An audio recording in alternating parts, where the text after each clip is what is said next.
Praise the lord. హల్లెలూయా. సర్వోన్నతుడైన యేసుక్రీస్తు నామంలో మీ అందరికీ వందనాలు. అభిషేక స్వరం అని మా కార్యక్రమంకు మరొకసారి మిమ్మల్ని అందరినీ ప్రేమపూర్వకంగా ఆహ్వానిస్తూ ఉన్నాను. ప్రభునందు ప్రియులారా, మీ అందరూ బాగున్నారా? దేవుని కృపలో మీరు అనుదినము వర్ధిల్లాలని మీ అందరి కోసం ప్రార్థన చేస్తూ ఉన్నాను. ప్రియులారా, ప్రతిదినం అందించబడుతున్న ఈ వర్తమానాలు మీ జీవితంలో ఆధ్యాత్మికంగా మీరు బలపరచబడటానికి కారణమవుతూ ఉన్నాయని మేము నమ్ముతూ ఉన్నాం. మీ కొరకు ప్రార్థన చేస్తూ ఉన్నాం. దేవుడు నిశ్చయంగా మీ జీవితంలో గొప్ప కార్యాలు జరిగిస్తారు. ధైర్యంగా ఉండండి, సంతోషంతో ఉండండి, విశ్వాసంతో జీవించండి. ప్రియులారా, ఈరోజు బైబిల్ గ్రంథంలో నుంచి దేవుని యొక్క వాక్యం చదువుకుందాం. సామెతల గ్రంథం 11వ అధ్యాయం 1వ వచనం నుండి మనం ధ్యానం చేసుకుందాం. దొంగత్రాసు యెహోవాకు హేయము, సరి అయిన గుండు ఆయనకు ఇష్టము. ప్రియులారా, దొంగత్రాసు సరి అయిన గుండు, ఇది వ్యాపారస్తుల గురించి చెప్పబడుతూ ఉంది. ప్రియులారా, వ్యాపారం చేసే వ్యక్తి ఇప్పుడంటే డిజిటల్ వెయింగ్ మెషిన్లు వచ్చినాయి, కానీ ఒకప్పుడు రాళ్ళు వేసి కాటా వేసేవాడు. తూకం దూసేటప్పుడు ఒక పక్క రాళ్ళు వేసి రెండో పక్క ఆ సరుకులు వేసి తూకం వేసేవారు. అటువంటి సమయంలో రాయి కేజీ రాయిలాగే చూపిస్తుంది, కానీ అది కేజీ ఉండదు. 900 గ్రాములు లేక 950 గ్రాములు ఉండేది. అది సరైన గుండు కాదు, అది దొంగ త్రాసు. దేవుని యొక్క వాక్యం చెప్తున్నమాట, దొంగ త్రాసు యెహోవాకు హేయం. దేవునికి ఇలా దొంగ త్రాసులు వేసే ఆ కార్యాలన్నా, దొంగ త్రాసు వేసే ఆ వ్యక్తులన్నా దేవునికి అసహ్యం అంట. ప్రియులారా, సరి అయిన గుండు ఆయనకి ఇష్టం. అంటే దేవుడు ఎప్పుడు కూడా మానవ జీవితంలో కోరేది ఏంటి అంటే న్యాయమైన ప్రవర్తన. న్యాయంగా నడుచుకుంటున్నావా లేదా, దేవుడు చూసేది అదే. నువ్వెంత నీతిగా ఉన్నావు, దేవుడు చూసేది అదే. ప్రియులారా, మనం ఎంత పరిశుద్ధంగా జీవిస్తున్నాం. అన్యాయాన్ని దేవుడు ఇష్టపడ్డాడు, న్యాయాన్ని దేవుడు ప్రేమిస్తాడు, నీతిని దేవుడు ప్రేమిస్తాడు, దుర్నీతిని దేవుడు ద్వేషిస్తాడు. కాబట్టి మన జీవితంలో ఎప్పుడు నీతి న్యాయం కలిగిన వారుగా మనం జీవించాలి. మన దేవుడు కూడా ఎవరో తెలుసా? నీతి న్యాయములు జరిగించే న్యాయాధిపతి. ప్రియులారా, 2వ వచనం చదువుకుందాం. అహంకారం వెంబడి అవమానం వచ్చును, వినయము గలవారి యొద్ద జ్ఞానం ఉన్నది. ప్రియులారా, మానవ జీవితంలో అహంకారము, రెండవది వినయం, ఈ రెండు కూడా ఉంటాయి. కొంతమంది అహంకారంతో బ్రతుకుతుంటారు, కొంతమంది వినయముతో బ్రతుకుతూ ఉంటారు.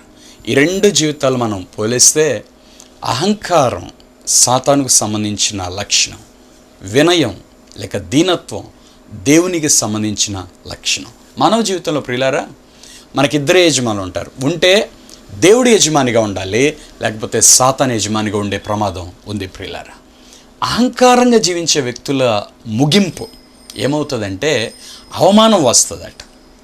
వెంటనే అహంకారం వెంబడి అవమానం వచ్చును అని దేవుని వాక్యం చెప్తుంది. ప్రియులారా, కొంతమంది జీవితంలో నిజంగానే ప్రియులారా ఎంతో గర్వంగా బ్రతుకుతున్నట్లుగా ఉంటారు, కానీ దాని వెంటనే వాళ్ళు పెద్ద అవమానాన్ని ఎదుర్కోవాల్సి వస్తుంది. దీనత్వం కలిగిన వ్యక్తి ఆ వినయము గలవారి వద్దంట జ్ఞానం ఉంది అంటాడు. అహంకారికి వినయస్తుడికి తేడా ఏంటి?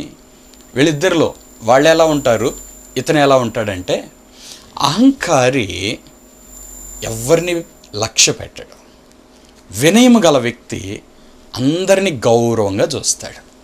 అహంకారి సరైన సమాధానం చెప్పడు, నోరు తెరిసినా అదొక నిర్లక్ష్యంగా ఉంటుంది. వినయము గల వ్యక్తి ప్రేమగా దీనత్వంతో మాట్లాడుతుంటాడు. అహంకారం వెంబడి వచ్చేది అవమానం. ఒక వ్యక్తి ఎవరైనా అలా నిర్లక్ష్యంగా మాట్లాడి, తృణీకరంగా మాట్లాడి తిట్టి వెళ్ళిపోయాడు అనుకోండి, ఆయన ఎవరు గౌరవించరు. అతను వెళ్ళిపోగానే అందరూ తిట్టుకుంటారు. అంటే అహంకారం వెంబడి ఏమొచ్చింది? అవమానం వచ్చింది. వినయముతో ప్రేమతో పలకరించారనుకోండి, ఇతను వెళ్ళిన తర్వాత అందరూ కూడా ఇతను చూసి మంచోడు అంటారు. వినయము గల వారి దగ్గర జ్ఞానం ఉంది. అంటే అవమానాన్ని తప్పించుకునే జ్ఞానమే వినయం. ప్రియులారా, నేర్చుకోండి ఈ పాఠం. అవమానాన్ని తప్పించుకోవాలని నువ్వు కోరుకుంటే వినయము కలిగిన వ్యక్తిగా జీవించు, దేవుడు నీకు సహాయం చేస్తాడు. 3వ వచనం, యథార్థవంతుల యథార్థత వారికి త్రోవ చూపించును, ద్రోహుల మూర్ఖ స్వభావము వారిని పాడు చేయును. ప్రియులారా, మానవ జీవితంలో యథార్థత కావాలి. రెండవది ద్రోహం. ఈ సామెతల గ్రంథం అంతా కూడా ప్రతి వచనం ఒక అద్భుతమైన రిలేషన్లో వస్తూ ఉంటుంది. యథార్థతను గురించి మాట్లాడతాడు, వెంటనే ద్రోహాన్ని గురించి మాట్లాడతాడు. యథార్థతకి అపోజిట్ వర్డ్ ఏంటి అంటే ద్రోహమే, వ్యతిరేక పదం ద్రోహం. ప్రియులారా, ఈ సామెతల గ్రంథం రాసింది మొత్తం జ్ఞాని అయిన సొలొమోను, మహాజ్ఞాని. ఆయనంత జ్ఞానం భూమి మీద ఇంకెవ్వరికీ లేదనమాట. యథార్థవంతుల యథార్థత వారికి త్రోవ చూపించును అంటున్నాడు. ఒక వ్యక్తి యథార్థంగా నడుస్తూ ఉంటే అతని నీతి లేక అతని యథార్థత అతనికి దారి చూపిస్తుందట. ప్రియులారా, ఈ పాట మీరు నేర్చుకోవాలని నేను మనవి చేస్తున్నాను. నీ యథార్థత ఎప్పటికీ నిన్ను మోసం చేయదు, నిన్ను నాశనం చేయదు. యథార్థవంతులు వర్ధిల్లుతారు. ద్రోహులు వర్ధిల్లినట్లు కనబడతారు కానీ కుప్పగూలిపోతారు, ఎక్కడ పడతారో తెలియదు అన్నమాట. యథార్థవంతుల యథార్థత వారికి త్రోవ చూపించును, ద్రోహుల మూర్ఖ స్వభావం వారిని పాడు చేయను. ప్రియులారా, నేను చిన్నప్పుడు ఒక పుస్తకంలో కథ చదివాను. పూలగంప అని ఒక పుస్తకం ఉండేదండి. మరియా అనే ఒక అమ్మాయి ఆ పూలగంపలో ఒక పేదవాడైన తండ్రి కూతురు. ఆ తండ్రి పేరు జేమ్స్. పేదవాళ్ళు పేదరికంలో జీవిస్తూ ఉండేవాడు, బుట్టలు అల్లుకుంటూ జీవించేవాడు. తండ్రి చిన్నప్పటి నుంచి ఈ పాపకి నేర్పించింది ఏంటంటే అబద్ధాలు ఆడకూడదు, దొంగతనం చేయకూడదు, ప్రార్థన ఎప్పుడు మానకూడదు, ప్రతిదినం ప్రార్థన చేసుకోవాలి, ప్రతిదినం వాక్యం చదువుకోవాలి, దేవుని యందు భయభక్తులు కలిగి జీవించాలి. ఇది నేర్పించేవాడు వాళ్ళ నాన్న అమ్మాయికి. చక్కగా అవన్నీ నేర్చుకుంది ఈ పాప.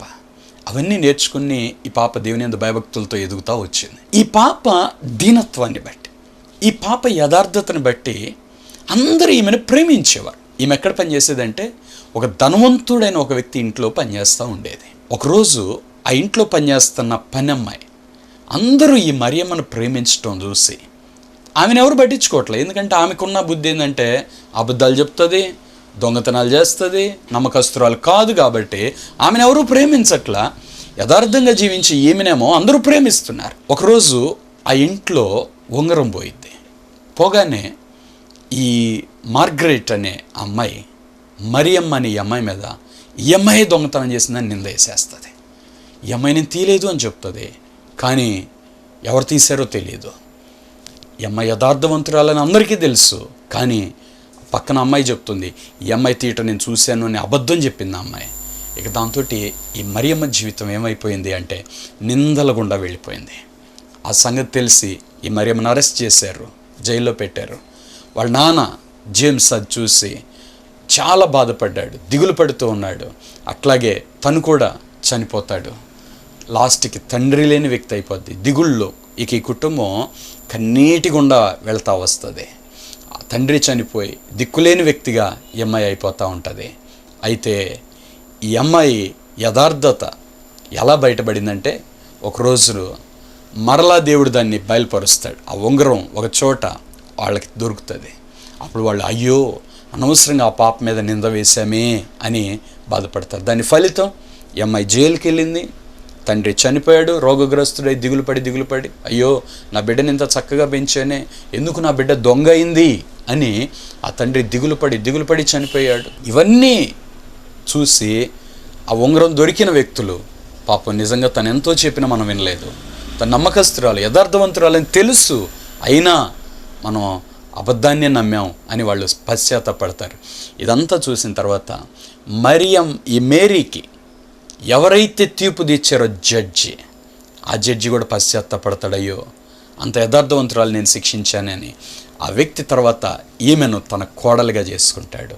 అందరితో తన కష్టాలన్నీ తొలగిపోతాయి. యథార్థవంతుల యథార్థత వారికి త్రోవ చూపిస్తుంది. ప్రియులారా, ఈ పాప ఎన్నో కష్టాలు గుండా వెళ్ళింది, కానీ ఎన్నడూ తన యథార్థతను విడిచిపెట్టలేదు, దేవుని విడిచిపెట్టలేదు, దేవుని యందు భయభక్తులు విడిచిపెట్టలేదు.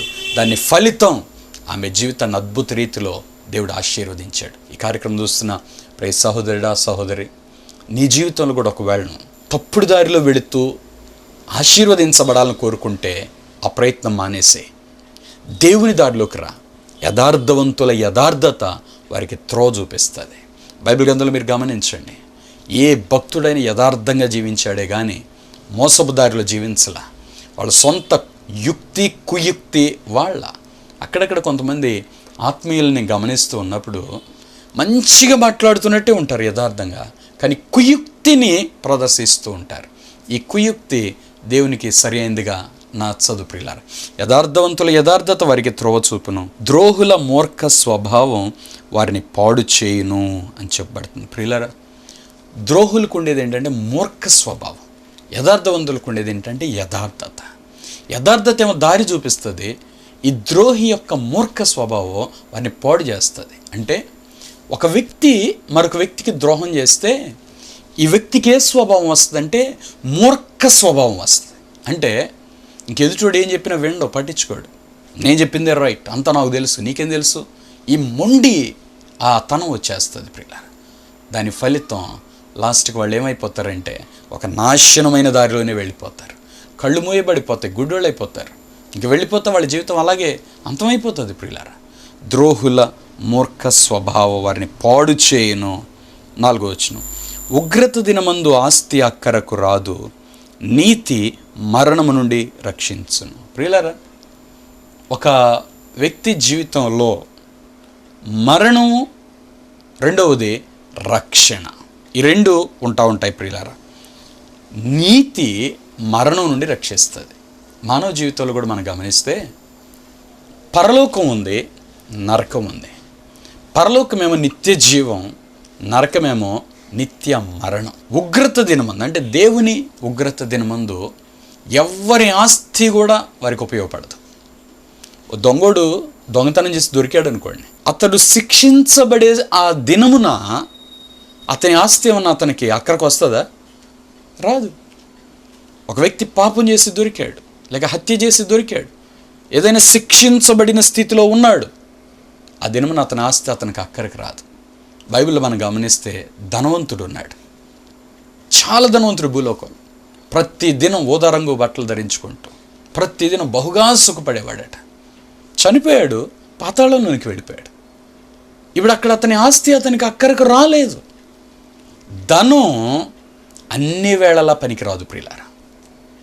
చాలా చోట్ల ధనం మనకి ఎందుకు ఉపయోగపడదు కొన్ని విషయాలు. ఒకసారి ఒక వ్యక్తి చరిత్ర గురించి నేను విన్నానండి. ఆ వ్యక్తి పేదరికంలో పుట్టాడట. బాగా డబ్బు సంపాదించాలనే కసి అతనిలో వచ్చేసింది. రాత్రి మగళ్ళు కష్టపడి వ్యాపారం వ్యాపారం వ్యాపారం అని తిరిగి నిద్రాహారాలు లేకుండా వ్యాపారం చేసి బాగా డబ్బు సంపాదించాడు. కోట్లాది రూపాయలు సంపాదించాడు. యథార్థంగా జరిగిన సంఘటన ప్రియులారా ఇది. ఆ వ్యక్తి అమెరికా వ్యక్తి. కోట్లాది రూపాయలు సంపాదించాడు. ఇక తిరుగులేదు తనకి అనుకుంటున్న పరిస్థితుల్లో సడన్గా అతనికి ఒక రోగం వచ్చేసింది.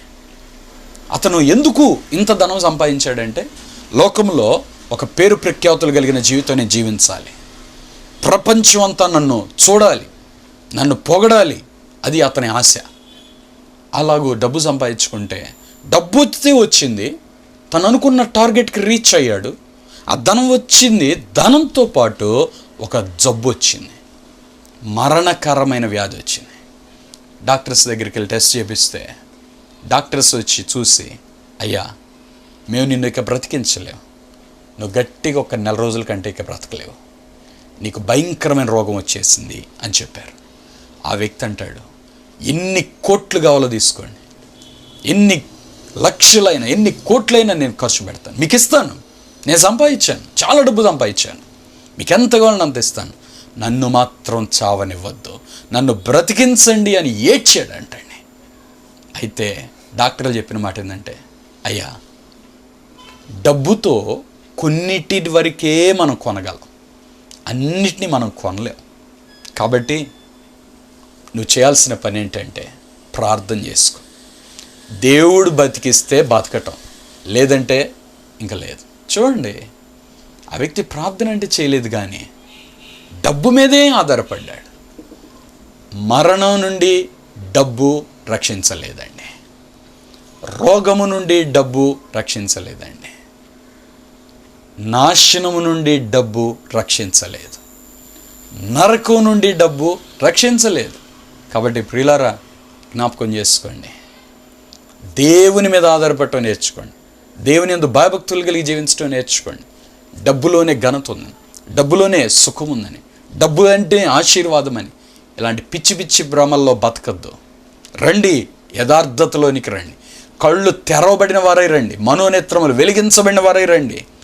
ఏది పర్మనెంట్గా శాశ్వతమైంది, ఏది అశాశ్వతమైంది గుర్తించండి. లోకము దాని ఆశ గతించును, లోకంలో ఉన్నది ఏది నిలబడదు, అన్నీ గతించిపోయేవే. నిలబడేది ఒకే ఒక్కటి, దేవుని చిత్తము జరిగించువాడే నిరంతరం నిలుచునని దేవుని వాక్యం చెప్తా ఉంది. ప్రియులారా, సహోదరి సహోదరుడా, ఉగ్రత దినమందు ఆస్తి అక్కరకు రాదు. నీతి మరణము నుండి రక్షిస్తుంది. అంటే ఇప్పుడు మానవ జీవితంలో ఒక వ్యక్తి సంపాదించుకోవాల్సింది ఏంటి?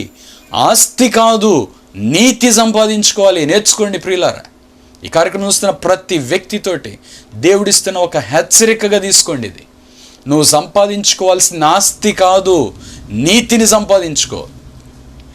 ఆస్తి నీ అక్కరకు రాదు, నిన్ను రక్షించలేదు. నీతి నిన్ను మరణము నుండి రక్షిస్తుంది.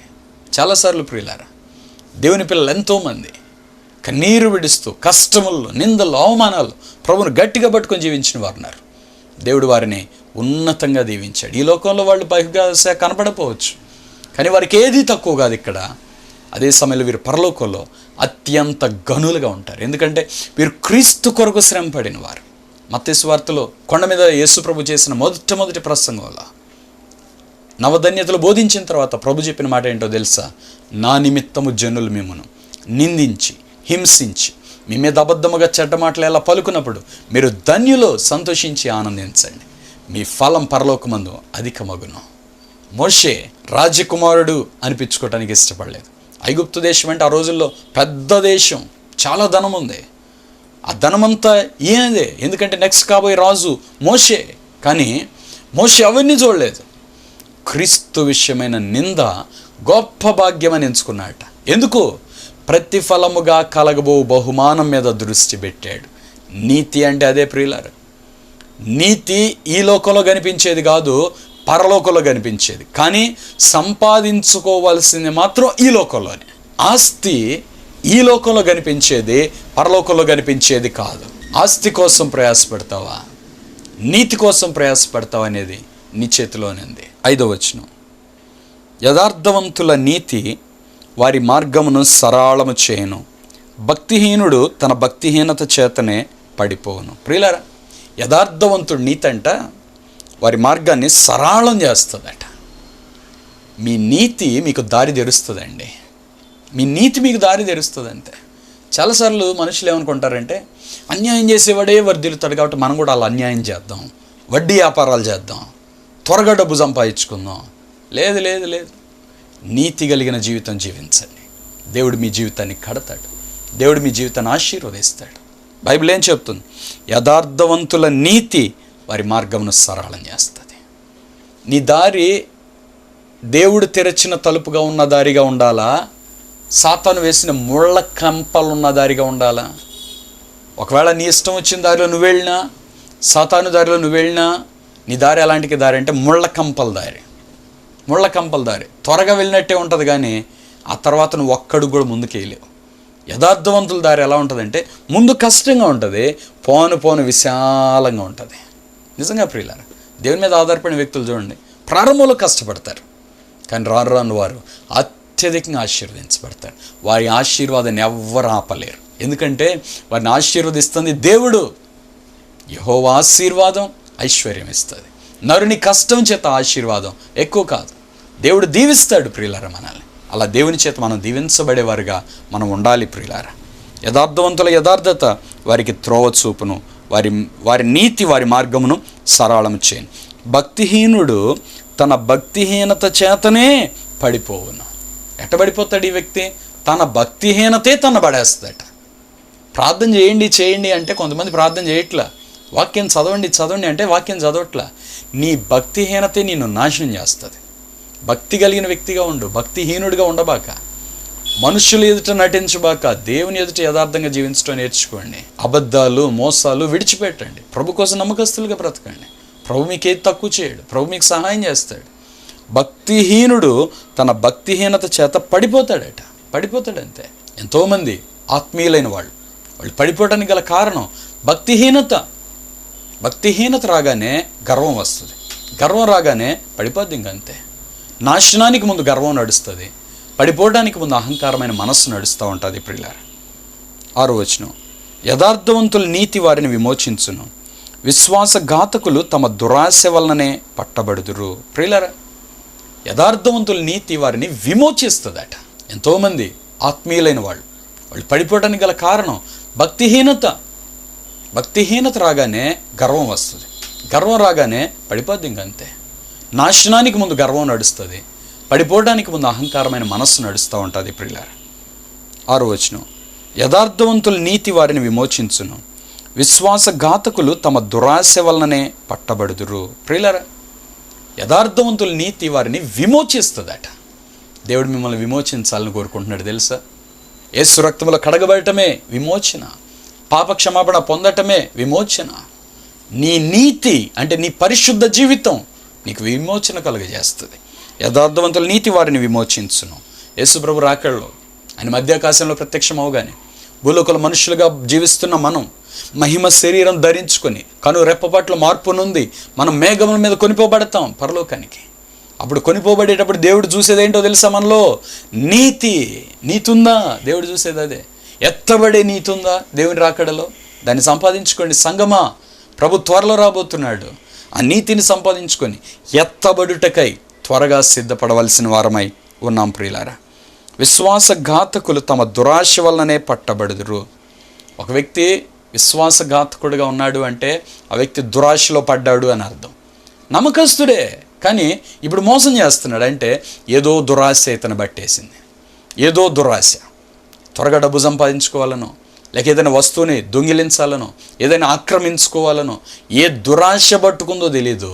ఈ వ్యక్తి ఇప్పుడు ఏమంటే విశ్వాసఘాతకుడు అయిపోయాడు, నాశనం అయిపోతున్నాడు తన జీవితంలో.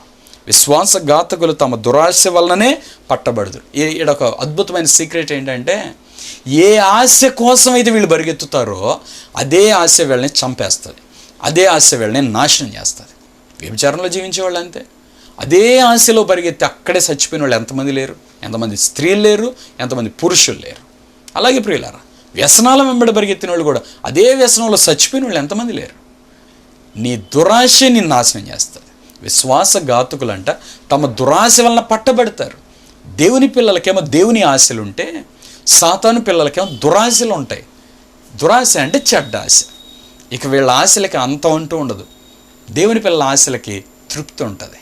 ప్రభువును చూడాలి, దేవుని స్వరం వినాలి, పరిశుద్ధాత్మతో నింపబడాలి, ప్రార్థన చేయాలి, దేవుని మహిమాత్మ చేత నేను నింపబడాలి, ఇంకా నేను వర్ధిల్లాలి, ఇంకా దేవుని కృపను నేను పొందుకోవాలి. ఈ ఆశలు కలుగుతూ ఉంటాయంట దేవుని పిల్లల జీవితాల్లో. మరి మీ జీవితంలో మీరు ఏ ఆశల్లో జీవిస్తున్నారు ప్రియులారా? 7వ వచనం, భక్తిహీనుడు చనిపోగా వాని ఆశ నిర్మూలమగును, బలాఢ్యులైన వారి ఆశ భంగమైపోను. ఒక వ్యక్తి భక్తిహీనుడు, ఆ వ్యక్తి చనిపోతే వాడి ఆశ భంగమైపోద్దట. బలాఢ్యులైన వారి ఆశ భంగమైపోవును. చూసారా? భక్తిహీనుడి ఆశ నిర్మూలం అయిపోతుంది, బలవంతుడి ఆశేమో భంగమైపోతుంది. అంతే. భక్తిహీనుడు చనిపోతే వాడి ఆశలు ఎవరు తీరుస్తారు చెప్పండి? చెడ్డవాళ్ళ కోరికలు ఎవరు తీరుస్తారు? వారి ఆశ ఏమైపోతుంది? నిర్మూలం అయిపోతుంది. బలాఢ్యులైన వారి ఆశ భంగం అయిపోతుంది. అంతేనండి. నీతిమంతుడు బాధ నుండి తప్పించబడును, భక్తిహీనుడు బాధ పాలగును. ప్రియులారా, నీతిమంతుడిగా జీవించే వ్యక్తి బాధ నుండి తప్పించబడతాడు, భక్తిహీనుడైన వ్యక్తి బాధలో పడతాడు. మరి మన జీవితంలో మనం ఎలా ఉన్నాం? ఒకసారి మిమ్మల్ని మీరు పరిశీలించుకోండి. బాధ నుండి తప్పించబడేవారుగా ఉన్నారా, లేక బాధలో పడేవారుగా ఉన్నారా? పాపం నుండి తప్పించబడేవారుగా ఉన్నారా, లేక పాపములో పడేవారుగా ఉన్నారా? బైబిల్లో బాధ, దురాశ, చెడుతనము, మరణము ఇలాంటివి ఏ పదాలు వచ్చినా అక్కడ మీరు చూసుకోవాల్సింది ఏంటంటే నరకాన్ని చూడండి. ఎందుకంటే ఇవన్నీ పెట్టి సాతాను ఒక వ్యక్తి ఆత్మను పట్టుకొని నరకానికి తీసుకుని వెళ్ళాలని మాత్రం వాడు ప్రయత్నం చేస్తాడు. సో నరకంలో పడకున్నట్లు కాపాడుకోండి. అదే మనకు అవసరమైన అద్భుతమైన ఆశీర్వాదం. ప్రియులారా, నరకం నుండి తప్పించబడటం చాలా ప్రాముఖ్యమైనదండి మానవ జీవితంలో. ఈడ భక్తుడు చెప్తున్నాడు, నీతిమంతుడు బాధ నుండి తప్పించబడతాడు, భక్తిహీనుడు బాధ పాలైపోతాడు. యుగ యుగాలు ఉండే బాధ ఎక్కడుంది అంటే నిత్య నరకాగ్నిలో ఉంది. అక్కడ అగ్ని ఆరదు, ఆత్మ చావదు. యుగ యుగములు ఏడ్పు పండ్లు కొరుకుట ఉండే స్థలం. ఆడికి ఎవరు వెళ్తాడు? భక్తిహీనుడు వెళ్తాడట. మరి మీరు భక్తిహీనులా, భక్తి పరులా? 9వ వచనం, భక్తిహీనుడు తన నోటి మాట చేత తన పొరుగు వారికి నాశనం తెప్పించును, తెలివి చేత నీతిమంతులు తప్పించుకుందరు. ప్రియులారా, భక్తిహీనుడు అనే దానికి ఒక లక్షణం ఏం చెప్తున్నంటే భక్తుడు వాళ్ళ నోటి మాటల చేత ఇతరులకు నాశనం తెప్పిస్తారట. అంటే వీళ్ళు చెప్పేనా అబద్ధాలే, మోసపు మాటలే. ఇతరులు నాశనం చేయాలని కోరుకుంటే, ఇతరులు నాశనం అవ్వాలని కోరుకుంటే ఆ వ్యక్తి ఎవరో తెలుసా? భక్తిహీనుడు. జాగ్రత్త. నువ్వు ఇతరుల నాశనాన్ని కోరుకుంటున్నావా, లేక నీ ద్వారా ఇతరుల నాశనం అయ్యే స్థితిలో నువ్వు కల్పిస్తున్నావా? అయితే నువ్వు భక్తిహీనుడివి. దేవుని వాక్యం చెప్తుంది. జాగ్రత్త, మోసపోవద్దు. దేవుడు విక్రించబడ్డా. మనుష్యుడేం విత్తునో ఆ పంటనే కోయిను అని దేవుని వాక్యం చెప్తుంది. భక్తిహీనుడు తన నోటి మాట చేత తన పొరుగు వారికి నాశనం తెప్పిస్తాడు, తెలివి చేత నీతిమంతులు తప్పించుకుంటారు. ఈ భక్తిహీనుల నాశనం తెప్పిస్తూ ఉంటే నీతిమంతులైన వాళ్ళు అట్లాంటి ఉచ్చుల్లో ఊరిల్లో పాడరు. ఎందుకంటే వీళ్ళకి దురాశ లేదు, వీళ్ళకి ఏ ఆశ లేదు. వీళ్ళకున్న ఒకే ఒక ఆశ యేసయ్య, యేసయ్య చిత్తం, అంతే. కాబట్టి వీళ్ళు ఎలాంటి వాటిలో పడరు. ఆ జ్ఞానమే వాళ్ళని కాపాడుతుంది. ప్రియులారా, ఈ కార్యక్రమం చూస్తున్న ప్రియ సహోదరుడా, సహోదరి, నీ ఆత్మీయ జీవితం ఎలా ఉంది? మనం విన్న ఈ వాక్యం ద్వారా ఒకసారి మనం పరిశీలించుకుందాం, ప్రార్థన చేసుకుందాం. పరిశుద్ధమైన తండ్రి, ప్రేమ కలిగిన ప్రభువా, ఎంతమంది మా ప్రియులు ఈ కార్యక్రమం చూస్తున్నారు, బిడ్డలందరినీ దర్శించండి. నిజంగా నాయన, భక్తిహీనుడు ఎలా ఉన్నాడు, భక్తి పరుడు ఎలా ఉన్నాడు, మేమేమి సంపాదించుకోవాలి, దీనికోసం మేము ఆశపడాలి, చాలా మాతో మాట్లాడినందులకై మీకు స్తోత్రాలు చెల్లిస్తున్నాం. ఈ కార్యక్రమం చూస్తున్న ప్రతి వ్యక్తిని దర్శించండి, లోతైన పరిశుద్ధతలోనికి ఆత్మీయ జీవితంలో నడిపించండి, బిడ్డలు బలపరచండి. యథార్థవంతులు యథార్థత త్రోవ చూపిస్తుంది అన్నావు, వారికి వెలుగు కలుగుతుంది అన్నావు తండ్రి. నీ గొప్ప కార్యాలు జరిగించండి. ఈ కార్యక్రమం చూస్తున్న ప్రతి వ్యక్తిని, కుటుంబాన్ని ఆశీర్వదించండి. అనారోగ్యంతో బాధపడుతున్న బిడ్డలు ముట్టండి. యేసు నామములో వారిని ఇప్పుడే స్వస్థత పరచమని ప్రార్థన చేస్తున్నాను. బిడ్డలకు అద్భుతం జరిగించి ఆశీర్వదించి దీవించండి. ఈ బిడ్డల పట్ల నీ కృపను విస్తరింపచేయండి తండ్రి. ప్రతి అవసరతలు తెచ్చండి. గర్భఫలం లేని వారికి గర్భఫలం దయచేయండి. వివాహం కాని బిడ్డలకు త్వరగా వివాహం జరగటానికి సహాయం చేయండి. సొంత గృహాలు లేవని బాధపడుతున్న వారికి సొంత గృహాలు దయచేయండి. బిడ్డల ప్రభా, న్యాయమైన ఆశలన్నింటినీ మీరు తీర్చండి. బిడ్డలు మీరు ఆశీర్వదించండి. నీ బిడ్డలు తలగా ఉంచండి, పైకి లేవనెత్తండి, ఆశీర్వదించండి, వర్ధిల్ల చేయండి, తోడు నడిపించండి. మీ దీవెన దయచేయమని యేసు నామములో ప్రార్థిస్తున్నాను తండ్రి, ఆమేన్. ప్రియులారా, ఈరోజు కార్యక్రమం ద్వారా మీరు దీవించబడ్డారని నమ్ముతున్నాను. మీరు పొందిన మేలు, మీ ఆత్మీయ అనుభవాలు తప్పకుండా మాకు తెలియపరచండి. మీ కొరకు ప్రార్థన చేస్తాం. దేవుడు మిమ్మల్ని అందరినీ దీవించును గాక. అభిషేక అగ్ని మినిస్ట్రీస్ వారు నిర్వహించు అభిషేక అగ్ని ఆరాధన అందరూ ఆహ్వానితులే. కుటుంబ సమస్యల, నిరుద్యోగమా, అనారోగ్యముతో బాధపడుచున్నారా? ఆర్థిక ఇబ్బందులతో బాధపడుచున్నారా? ఆత్మీయతలో ఎదగలేకపోతున్నారా? దేవుని స్వరం విని దేవునితో నడవాలని ఆశపడుచున్నారా? పాపాన్ని జయించి పరిశుద్ధంగా జీవించాలని ఆశపడుతున్నారా? అయితే రండి, అభిషేక అగ్ని మినిస్ట్రీస్ వారు నిర్వహించు అభిషేక అగ్ని ఆరాధన మీ కొరకే. స్థలం ఎస్పీజీ తమిళ్ చర్చ్, అల్ప హోటల్ వెనుక, సికింద్రాబాద్ రైల్వే స్టేషన్ దగ్గర, సికింద్రాబాద్. తేదీ సెప్టెంబర్ నెల 13వ తేదీ గురువారం. సమయం ఉదయం 11 గంటల నుండి. తప్పక రండి, డోంట్ మిస్ ఇట్. అభిషేక అగ్ని మినిస్ట్రీస్ వారు నిర్వహించు అభిషేక అగ్ని ఆరాధన ప్రతి ఆదివారం ఉదయం 8 గంటల నుండి 10 గంటల వరకు. స్థలం అరండల్పేట 15/2 గుంటూరు. తప్పకుండా రండి. మీ ప్రతి ఒక్కరి సమస్యల కొరకు ప్రత్యేకంగా ప్రార్థించబడండి. ప్రతి ఆదివారం జరిగే ఈ ఆరాధనలో తప్పకుండా పాల్గొనండి. మీ కానుకలు, మీ ప్రేమపూర్వకమైన విరాళాలు మాకు పంపించటకై మా account number 111589444296, State Bank of India, IFSC code SBIN 0003726. మీరు మమ్మల్ని సంప్రదించటకై మా చిరునామా pastor M. John Wesley, Abhishek Agni ministries, Redla Bazar, పాత గుంటూరు, గుంటూరు. PIN number 522001. మీ ప్రార్థన అవసరతలు మాకు తెలియపరచుటకై మా సెల్ నంబర్ 88367676, మరి యొక్క నంబర్ 7075159777.